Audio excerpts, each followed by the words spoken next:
So we managed David Chadwick following the 2-1 home defeat against Bamber Bridge. Chaddy, we were just talking about how cruel football is, because one of the best performances of the season, we come undone in the last kick of the game.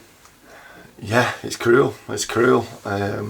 Saturday, I asked for a response because that's the worst I've seen the lads play. It really was, from the first to the last whistle. It was a game that we should have took some hour for me, but we never performed. That they've come into this today and they were up for it. They deserve 3 points.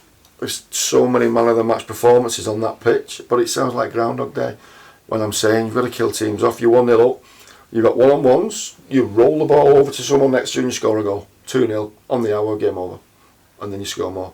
But we had 2 chances at that, and I'm mentioning we defended as a unit all the way through. They were never in the game.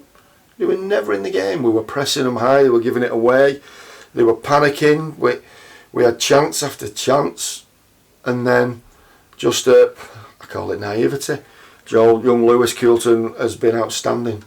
He's been outstanding tonight until the penalty again, another penalty where it was a rash challenge.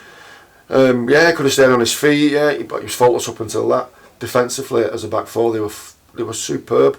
There was again man of the match performances. Nathan Kane, City Fofana was just unbelievable. Too many players didn't deserve to lose a game of football though. And then we've been hit on the break in the 94th minute or whatever it is. We're pushing and we're going to win the game. Now again, I call that naivety, but the character in the squad was first class from that first whistle. So they've got to keep believing in themselves, because there's a lot of good players in there. I've just rhymed off about 7 man of the match performances, but we've been beat.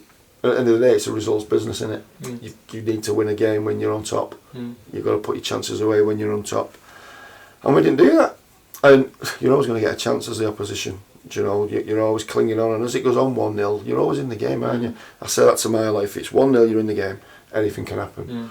We give a penalty away, and then the last 10 minutes you can see the panic. They're going, we're getting deep, we're getting a bit scrappy in the shape, but then we were still in it. We had a couple of half chances after it. So you dust down, you go back to training Thursday. Do you change much? No. And that's the weird thing. You need to be more clinical in the final third. If we defend like that next week, no problem. If Nico plays again like that, his handling was first class. His possession, playing the way how we wanted him to do was first class. Defensively, we were compact. Midfield, solid. Just in the opportunities, you've got to put the ball away. And you mentioned next week. You mentioned training. I mean, we've got a rare bit of breathing time, really, haven't we? Because we've obviously got Saturday off. Before then, the home game against Tuesday against Hyde. So in the time in between, then what do you want to see from the lads? And then in that Hyde game, you mentioned more of the same. But is it about making sure if we get that chance, we're taking it? Yeah, obviously there's things that you're going to work on in training on Thursday, and you're getting that bounce into the guys. It was like last Thursday where we've done missed all them one-on-ones, and then they're going into training dejected. And we had a really good training session last Thursday, and it was all about crossing, finishing, and it's the same again. Working on the things that you want to improve on, and that's going to be Thursday, and getting the confidence back in the guys and getting a smile on the faces, because they said they're gutted in there. They've worked so hard, and they've come away with nothing. A point would have been an injustice to me. It really would. But it's a learning curve, but they've got to learn fast, because this is this league, and if I keep saying it, you get punished if you're not concentrating for 95 minutes. Brilliant. Thanks, Harry. All right, mate.